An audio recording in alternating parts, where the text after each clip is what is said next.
Hello दोस्तों, coaching book के YouTube channel पर आप लोगों को बहुत बहुत स्वागत है। दोस्तों आज आप लोगों के लिए हम अवतल दर्पण में दर्पण सूत्र जो होता है 1/f बराबर 1/u प्लस 1/u को सिद्ध करेंगे। ठीक है, तो ध्यान से सुनिएगा। जब भी क्वेश्चन दे कि अवतल दर्पण में दर्पण सूत्र को सिद्ध कीजिए तो सबसे पहला आपका जो काम करना है, सबसे पहले क्या कीजिएगा, अपन अवतल दर्पण जरूर बनाइएगा। चलिए अवतल दर्पण बना। चलिए देखिए, यहाँ पर जो दिखाई दे रहा है यहाँ पर एक्स डैश जो लिखे एक अवतल दर्पण है। ठीक है, और ये जो यहाँ से जो लाइन जा रही है आप लोग जानते ही होंगे, प्रधान अक्ष है। ठीक है, और यहाँ से किरण के गुजारे हम लोग, और ये कहाँ से गुजर रही है, फोकस से गुजर रही है। और यह आपका वस्तु है। देखिएगा ए बी क्या रखे, एक वस्तु रखे हैं, और जिसका प्रतिबिंब देखिएगा सी और एफ के बीच में बन रहा है, ए डैश और बी डैश के रूप में। सबसे पहले इस फिगर को समझकर आराम से क्या करेंगे, इसका हिंदी हम लोग आराम से शब्दों में लिखेंगे कि माना एक्स डैश क्या है, एक अवतल दर्पण है, और कुछ इस प्रकार आप पहले लिख देते हैं। ठीक है दोस्तों, देखिए माना एक्स डैश एक अवतल दर्पण है, देखिए, और जिसका ध्रुव P है और वक्रता केंद्र C है कि नहीं जी। और ए बी क्या है, ए बी एक क्या देखिए आप लिखे हुए, ए बी एक वस्तु है जो कहाँ पर है, तो अनंत और वक्रता केंद्र के बीच में, और इसका प्रतिबिंब जो है कहाँ बन रहा है, ए डैश बी डैश के रूप में सी और एफ के बीच में बन रहा है, जैसे कि आकृति में दिखाया गया। बस इसी चीज़ को अच्छा से जाकर आप लिख दिए। अब क्या करेंगे, स्टार्ट होगा। ठीक है,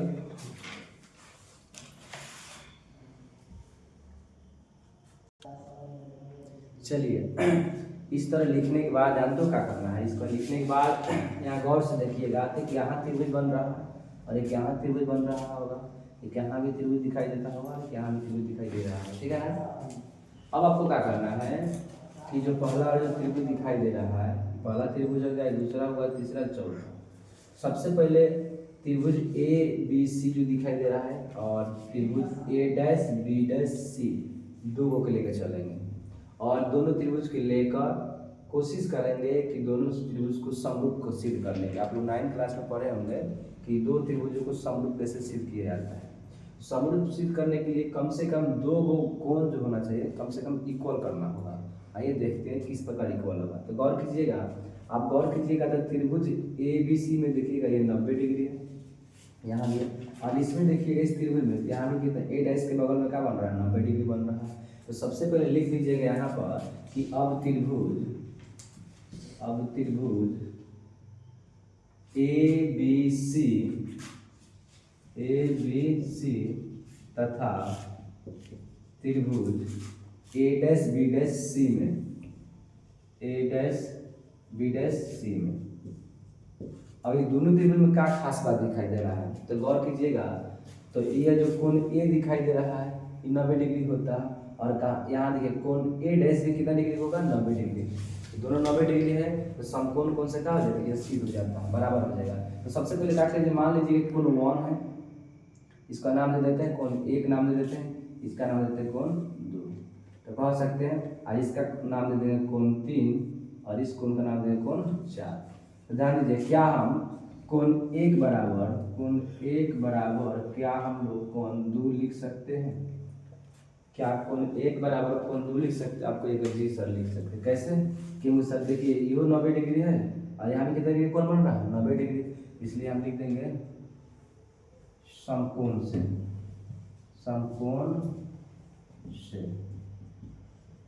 ये कोण बराबर होगा कि नहीं होगा। अब देखिएगा उसके बाद, अब फिर देखिएगा यहाँ भी देखिएगा, हाई कोण दिखाई दे रहा है, जो कोण 4 है और जो कोण 3 है, जो हम अपना से नाम दिए थे, ये कौन सा कोण दिखाई दे रहा है, आप 9th क्लास में पढ़े होंगे, शीर्षाभिमुख कोण है कि नहीं जी, शीर्षाभिमुख कोण है कि नहीं जी, सामने का जो कोण है इसको सम्मुख कोण भी बोलते हैं। तो क्या हम कह सकते हैं कि सर कोण 3 बराबर कितना होगा, कोण 4, दोनों कोण आपस में बराबर होगा, क्यों, क्योंकि शीर्षाभिमुख कोण है, बोले तो सम्मुख कोण है, और यहाँ बैक हम साइड में क्या करेंगे, लिख देंगे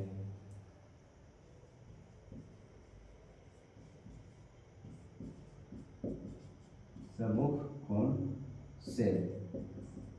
तो अभी आपको बताए थे, अगर दो त्रिभुज को समरूप सिद्ध करना होगा तो सबसे पहले कम से कम दो कोण होना चाहिए, कम से कम क्या बराबर होना चाहिए। आप देखिए 2 होगा कि नहीं, एक यहाँ दोनों बराबर होगा। तो हम कह सकते हैं इसलिए त्रिभुज ए बी सी समरूप होगा त्रिभुज ए डैश बी डैश सी।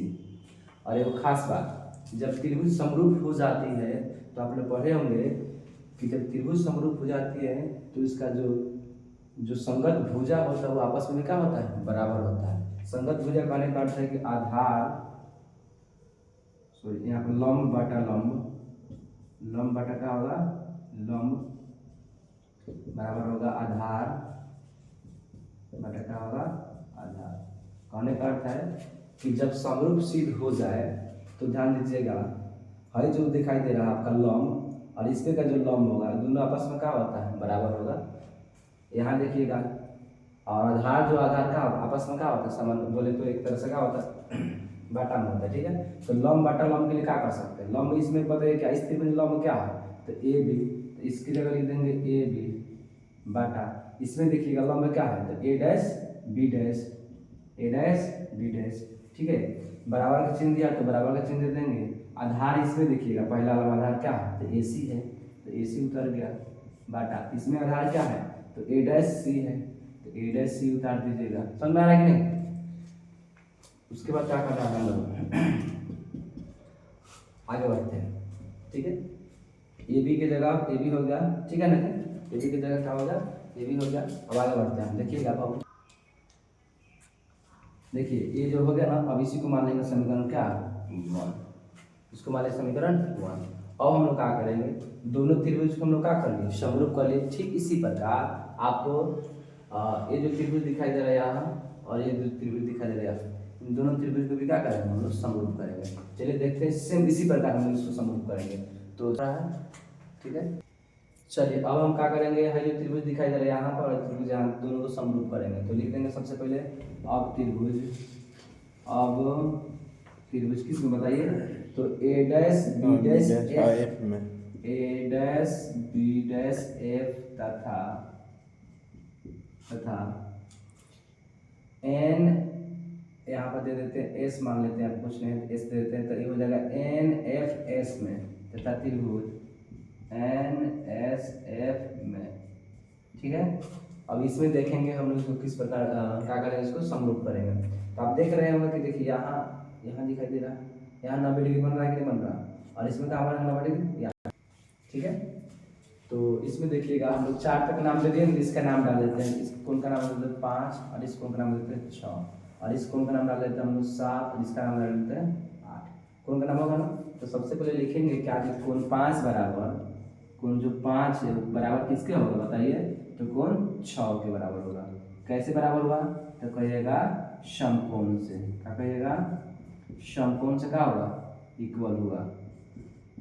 नहीं बुझा आप लोग को जी, इस प्रकार यहाँ बुझा गए, एक बराबर कोण का किए थे, दोनों 90 डिग्री होता है, तो हम बराबर किए देख लें। ठीक उसी प्रकार यहाँ देखिए कोण 5 इस त्रिभुज में, देखिए कोण 5 आया इस त्रिभुज में, कोण 6, दोनों बराबर होगा कि नहीं होगा। चलिए उसके बाद क्या करना आपको, और फिर और देखना, और देखिएगा है देखिए कोण 7 और कोण 8, देखिए समूह कोण है कि नहीं, देखिए आप किए थे समूह कोण, उसी तरह करेंगे। कोण कितना बोलिए, कोण 7 बराबर क्या होगा, कोण 8, इसको किस तरह बराबर हुआ है, तो कहिएगा सर समूह कोण से, सम्मुख कोण से क्या होगा बोलिए, बराबर हुआ। तो हम लोग क्या कर लिए, जैसे ही बराबर हुआ, कोई भी त्रिभुज है जिसका दो कोण अगर बराबर होगा तो क्या हो सकता है, वो समरूप हुआ कि नहीं हुआ, इसलिए यहाँ लिख देंगे इसी प्रकार, इस प्रकार लिखेंगे। इसलिए त्रिभुज क्या है, ए डैश बी डैश एफ समरूप क्या, त्रिभुज एन एस एफ। अंडरस्टैंड, समझ आ रहा है क्या आप लोग। अब देखिएगा जैसे ही इक्वल हुआ तो हम आपको क्या बताए थे कि जैसे इक्वल होगा तो लंब बटा लंब करना पड़ेगा, आधार बटा आधार करना पड़ेगा नहीं। तो ठीक इसी प्रकार, थोड़ा देखिए दिखाई दे रहा है, ठीक इसी प्रकार, जी जी ठीक इसी प्रकार क्या करेंगे, लंब बटा लंब करेंगे। इस बार लिखेंगे नहीं, डायरेक्ट लिख देते, देखिएगा इसमें ठीक है लंब कौन है, तो आप देख रहे हैं, अगर बढ़िया से अगर ध्यान से देखिएगा तो इस त्रिभुज में लंब आपको दिखाई देता है, यह दिखाई देता है, ए डैश क्या है, बी डैश, लंब दिखाई दे रहा है कि दिखाई दे रहा है, जल्दी से बोलिए, तो कहेगा जी सर, लिख लीजिएगा यहाँ पर लंब आपका क्या होगा, या पहले इसमें का लंब लिख लीजिए, जी रहेगा एन एस बटन का कर दीजिएगा ए डैश बी डैश, ए डैश बी डैश, लंब बटा लंब हो गया कि नहीं हो गया। और इसमें देखिएगा लंब क्या होगा, लंब आधार चेक करना। आधार क्या बताइएगा, आधार आपका क्या है एफ एस, इसमें क्या होगा ए डैश क्या एफ होगा। तो पहले इसका लिखिए क्या चीज आधार, इसका आधार क्या होगा एफ एस बाटा, इसका आधार क्या होगा ए डैश एफ हो गया कि ना। लेकिन ध्यान दीजिए इसको हम क्या करेंगे, इसको हम समीकरण 2 अभी नहीं मानेंगे, कारण भी है, थोड़ा सा आपको समझाने की कोशिश करते हैं। ठीक है दोस्तों, देखिए बाबू इसको हम लोग समीकरण 2 अभी नहीं मानेंगे, एक स्टेप आपको समझना होगा। ये बताइए यहाँ से ए बी जो दिखाई दे रहा है, जितना लंबा ए बी होगा उतना ही लंबा एन एस भी होगा कि नहीं होगा, एन एस होगा कि नहीं होगा। तो एन एस के जगह पर अगर हम ए बी लिख दे तो क्या गलती कर दिए है ना। इससे फायदा होगा कि इधर का जो होगा समीकरण 1 और समीकरण 2 का बायां पक्ष क्या होगा बराबर हो जाएगा।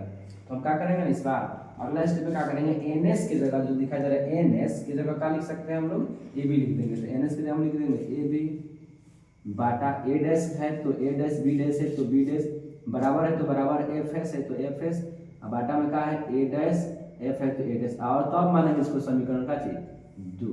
अंडरस्टैंड। अब आगे बढ़ते हैं। अब देखा लो समीकरण 1 है दिखाई देता है, समीकरण 1 जरा गौर से देखा लो और समीकरण 2 को तुरंत देखा लो।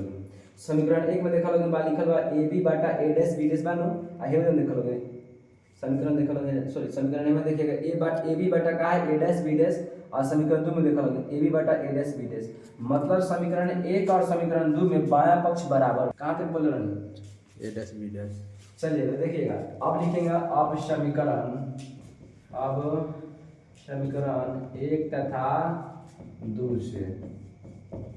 समीकरण 1 तथा 2 में क्या है, समीकरण 1 में देखा लोगे इनका बायां पक्ष जितना बावे उतना ही देखा लोगे एहू में बाकी ना, समीकरण 2 में भी एक बायां पक्ष ए बी बाटा ए डैश बी डैश बाकी ना, एहू में देखा लोगे ए बी बाटा ए डैश बी डैश बा ना। तो जब ई आपस में बराबर बा तो बायां पक्ष बराबर तो दायां पक्ष बराबर होखेला कि ना होखेला। तो का हमें क्या लिख सकता नहीं ए सी बाटा में ए डैश सी बराबर में क्या एफ एस बाटा का छी ए डैश एफ, ठीक है कि ना। अब क्या करें बता रहा हूं उनके चार से ध्यान दीजिएगा। देखा लो हई जन तो लोग बहुत लोग सोचत हो कि सर हई का अलरा देले रहनी। देखा लो हई जन एन एस जन बिंदु बावे जन लाइन खींचले बने, हालांकि बावे का छी पर एन बी पर ही बावे बाकी ना, लेकिन थोड़ा सा एन ए से कल गई बाकी तन दिखाई दे, ठीक है कि ना। तो कहता नहीं कि चूंकि दर्पण का द्वारा का बा छोटा बा, दर्पण का द्वारा जब छोटा बा तो जब है बावे पी एफ पी जो दिखाई दे रहा है जितना होगा लंबा उतना ही लंबा क्या होगा एफ एस भी होगा। आपको दिखाई दे रहा ही था लेकिन है क्या यहाँ पर रियल में इसी लाइन पर है। तो हम कह सकते हैं कि नहीं जी एफ एस जो होगा बराबर किसके बराबर होगा पी एफ के बराबर होगा। बात को समझिए और यहाँ लिखेंगे चूंकि दर्पण का द्वारक छोटा है इसलिए जो पीएफ होगा पीएफ बराबर किसके होगा बताइएगा एफ एस के बराबर। किसके बराबर होगा जी एफ एस। अब देखिए जो एसी है उसको एसी रहने दीजिएगा, यहाँ पर ध्यान दीजिए एसी है तो एसी, बाटा है तो बाटा, ए डैश सी है ए डैश सी बराबर एफ एस के जगह पर देखिएगा एफ एस यहाँ दिखाई दे रहा है कि नहीं दिखाई दे रहा है, बोला समझिए दिखाई देगा ना। तो एफ एस के जगह पर का हम पीएफ लिख सकते हैं, लिख सकते हैं ठीक है तनका जी पीएफ। इसे फायदा का ही तो तुम देखिए आगे चल के हाई बस इसमें कुछ सेक्शन है बस ये उतार दो ए डैश एफ है ए डैश एफ उतार दो। अब ध्यान दो अब तू ध्यान से देखा लगे एसी जन बावे एसी देखा लगे देखा कि ना हेडन से देखा ये में का एसी है। अब सुनो एसी के मान निकाले खातिर क्या कर सकते हैं, तो अलग सारे काम करी एजन बात पीए में से क्या घटा सकते हैं एसी। ध्यान दीजिए भाई जब टोटल दिखाई दे रहा है आई पीए में से अगर हमने के इतना हटा दिया टोटल पीए में से अगर इतना हटा दिया भाई बची एसी, तो कहे का अर्थ बाकी सर एसी के जगह पर हम का लिख सकता है पीए माइनस का चीज तो पीसी का लिख सकता नहीं पीसी। आई जब जिस कहे का टोटल वाला है टोटल में से अगर हेडन से इन्हें हटा दिया तो है ना बची, तो वही लिख ले बस वही में देखा लो बाटा का देता लो ठीक बा। अच्छा ए डैश सी कहां है ए डैश ये देबा 80 है देगा, मतलब हाई से लेकर यहाँ तक आपसे पूछ रहा है इसका मान निकालना है।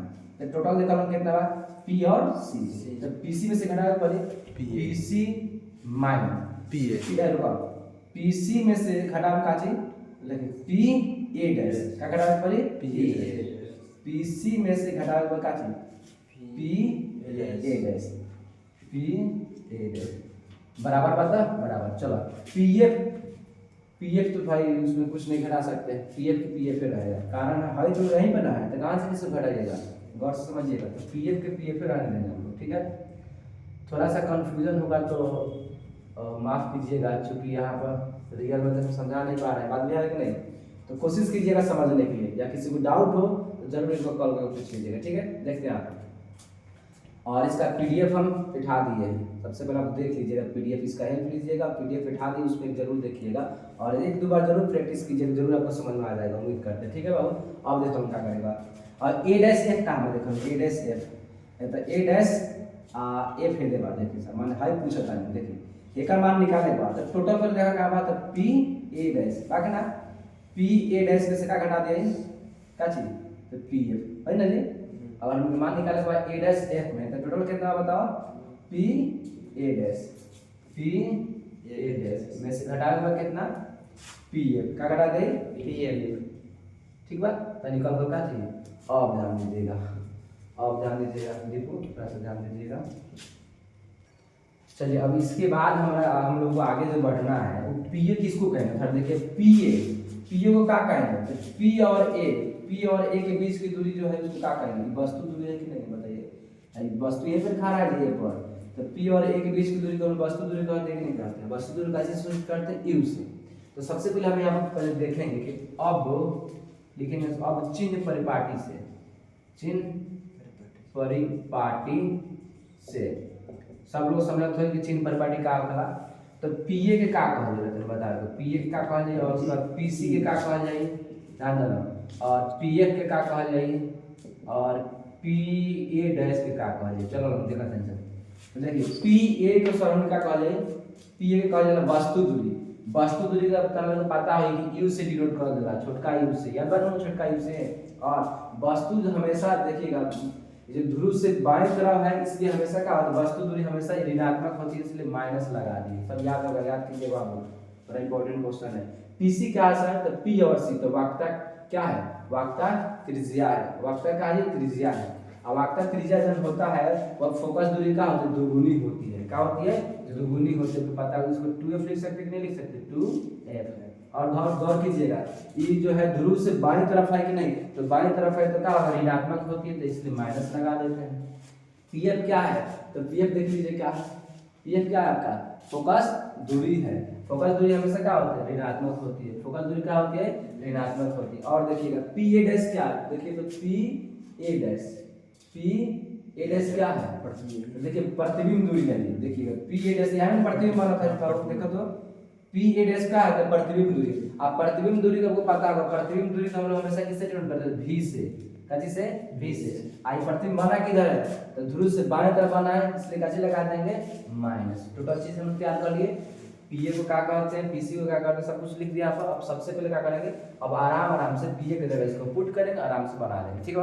आइए देखा इस साइड में चला ध्यान देना कि अगर पीए बावे पीए की जगह का माइनस यू नहीं से रख सका, तो देखा हम पीए की जगह चाहे क्वेश्चन का थोड़ा सा उतार लेता नहीं का बात, तो पीए माइनस पीसी वाला ओकरा का मैंने उतारता है, ठीक बा बाटा में कब आवे तो पीसी माइनस पीए डैश बराबर में का बा पीएफ बाटा में आवे पीए डैश माइनस पीएफ बाकी ना। अब क्या करेगा पीए के जगह पे देखा हम का लिख सकता है, पीए के जगह पे माइनस यू लिख सकता है सर, ठीक बा लिख देलो माइनस यू, फिर माइनस बाद तो माइनस दे देने के बाद पीसी के जगह का लिख सकता है सर, पीसी की जगह पे माइनस 2f लिख सकता है सर, तो होगा कोष्ठक दे तो माइनस 2f हो गया, ठीक बा माइनस 2f हो गया ना। बाटा का चिन्ह है तो बाटा का चिन्ह दे देंगे, पीसी की जगह का लिखेंगे अभी लिखे थे माइनस 2f, ठीक है माइनस का चिन्ह है तो माइनस का चिन्ह, पीए डैश की जगह का लिखेंगे देखिएगा पीए डैश की जगह लिखेंगे माइनस v, देखो बोलो माइनस v लिख सकते हैं इसके ना जी बराबर बात बराबर चिन्ह। पीएफ की जगह क्या लिखेंगे पीएफ के देखिए इसको दिया होगा माइनस पीएफ की F। जगह सर लिखा था माइनस एफ लिख सकता है इसमें माइनस एफ बाटा का चिन्ह तो बाटा का चिन्ह पीए डैश के जगह अभी लिखे थे का जी माइनस V। ठीक बा माइनस का चिन्ह तो माइनस का चिन्ह पीएफ के जगह का लिखेंगे देखिएगा वहां पर पीएफ के जगह का लिखे थे हम लोग माइनस एफ माइनस का लिखेंगे बस अब इसी को हम लोग सॉल्व कर देंगे आपका आंसर आ जाएगा। तो प्रिय छात्र गौर कीजिएगा कि सर अगला स्टेप पे हम जो है माइनस यू है तो माइनस यू हो जाएगा अंडरस्टैंड। अब देखिए माइनस माइनस क्या होगा बराबर माइनस प्लस का होगा प्लस होगा 2f धीरा डाल रहे हैं होगा कितना होगा 2f। अब बाटा का चिन्ह बता बाटा का चिन्ह माइनस 2f है तो माइनस 2f अब माइनस माइनस का हो जाएगा प्लस जी बात v बराबर बात बराबर है कितना अच्छा बात। अब देखो माइनस f बात माइनस f दे देलक बाटा का चिन्ह बात बाटा का चिन्ह दे देलक माइनस v बात माइनस v माइनस माइनस का हो जाएगा बाबू प्लस f है तो f ठीक है कि नहीं। अब हम लोग क्या करेंगे अब बारी बारी से इसको क्रॉस मल्टीपल गुना करेंगे।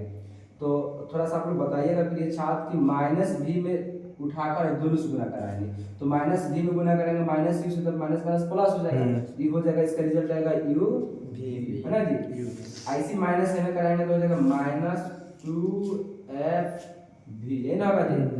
अच्छा ये होगा अब इससे कराएंगे f से तो हो जाएगा माइनस f ये ना होगा जी अगर गुना कराएंगे तो आगे हो जाएगा प्लस कितना 2f और f यहाँ f स्क्वायर हो जाएगा कितना हो जाएगा बराबर का चिन्ह दे देंगे इधर गुना कर लिए अब यहाँ गुना करेंगे टीचर देखो ध्यान से सुनिए बाबू। तो माइनस f में गुना कर लिए माइनस 2f में तो माइनस माइनस तो पहले प्लस हो जाएगा ये हो जाए 2f स्क्वायर होगा कितना होगा और यही माइनस f में गुना करेंगे v से खाली तो हो जाएगा माइनस का चीज f v हो जाएगा। तुम लोग जानते वाला कि जब बराबर का चिन्ह होगा सामने सामने तो कट सकता है देखो लोग 2f स्क्वायर और 2f स्क्वायर है कट सकेगा ना कट गया। अब सुनो लोग हाई u v बात u v वहीं पे उतार देता है u v बात u v उतर के बराबर का चिन्ह देता लगे होने का ची बात होने माइनस f v आहेगा के लिए आओगे होने का देखा बा माइनस 2f v बा के नहीं होने प्लस हो जाए 2f v ऑप्शन और क्या बचा है माइनस f v बा तो उस साइड जाते का हो जाए प्लस f u और कितना अब थोड़ा सा देखा जाए क्या काम हो सकता है u v बात u v हो गए बराबर बात बराबर थोड़ा सा देखा लगे 2f v है देबा 2f v है देबा f आएगा माइनस में f v देबा तो घटी कि ना घटी तो घटी देखा कि काची है पता लगे f v आई कि नहीं अब प्लस बता प्लस f u बता f u है तो f u आ गया कि ना आ गया। अब थोड़ा सा हम लोग गौर करते हैं देखा लगे घबरा लगे बस अब सिद्ध होके लगा है u v बात बाबू देखा लगे आ है बराबर बात बराबर f v plus f u बात ये काम नया करे पड़ता है काम ही करे बाद हमनी के याद कर लखा पाता देखा लगे 1/f बराबर 1/f प्लस 1/v मिल जाएगा लेकिन आंसर तो आए ना अभी लेकिन घबरा लो बस आंसर आ जाए। तू लोग क्या करे लगे दोनों तरफ यहां लिखे पड़ी दोनों तरफ क्या करे पड़ी तो कहे लगे सर u v से क्या कर देता है u v से भाग करने पर दोनों तरफ को ध्यान दीजिएगा दोनों तरफ क्या करने पर भाग करने। चलिए बाबू गौर कीजिएगा दोनों तरफ u v अच्छा u v और यहाँ पे f लिख लीजिए बाबू u v f से भाग करने पर। अब देखिएगा u v है यहाँ पर तो u v है तो u v भाग करना है तो बाटा में क्या लिखेंगे u v f। कोई पूछेगा कि सर ये भाग क्यों करें भाग करेंगे तो इस रूप में आएगा सर जी। अब गौर कीजिए बराबर है तो बराबर यहाँ f v है तो f बाटा का चिन्ह है तो बाटा का चिन्ह सॉरी बाटा का भाग देना मतलब भाग करना ही हम लोग कैसे भाग करना u v f तो लिख देंगे यहाँ पर u v f प्लस का चिन्ह है तो प्लस का चिन्ह f u है तो f बाटा का चिन्ह देंगे और बाटा में क्या लिखेंगे बाबू u v f और कितना अब देखो लोग u v से सर u v कट गए अब ध्यान देना है देखिए सर u v से u v सर कट गए तो क्या बचल ऊपर कुछ ना बचल तो एक बचल कि ना दीपू बताओ एक बचल ध्यान दे सब लोग ध्यान से सुनो लगिन पूरा पर वीडियो देख के बता लो ठीक बा एक गल किना होगा अब बाटा में देखिए सर u v तो कटिए गल तो बचल का f है नो f बराबर बात तो बराबर आया देखो लगिन v से v कैंसिल f से f कैंसिल ऊपर भी कुछ ना बचल ऊपर का बचल 1 अब बाटा में का बचल हमने u अब प्लस मतलब प्लस है ना माइनस दिन नहीं, प्लस प्लस प्लस होकर के ना होगा ऑप्शन लगे एफ यू हे देबा के ना एफ यू हे देबा और एफ आई यू हे देबा कैंसिल हो जाएगा ना बताओ आया का बात कर भी तो ऊपर कुछ नहीं ना तो 1/v भी। बताओ एन सिद्ध करके रखा कि दर्पण सूत्र 1/f बराबर होखेला 1/u प्लस 1/v ये हमारा क्या होगा बाबू सिद्ध हो गया। ठीक है, उम्मीद करते हैं कि आप लोग अच्छा से समझे होंगे और कोशिश कीजिए इसको रिवीजन कर ले 1 से 2 बार जरूर बनाइएगा ताकि उनका हो जाए रिवीजन हो जाए। चलो उम्मीद करता है कि अच्छा से तुम देखना होगा लगे और प्रैक्टिस करके जरूर जाइए लगे। ठीक है, डेट्स ऑल, फिर मिलता हूँ नेक्स्ट वीडियो में।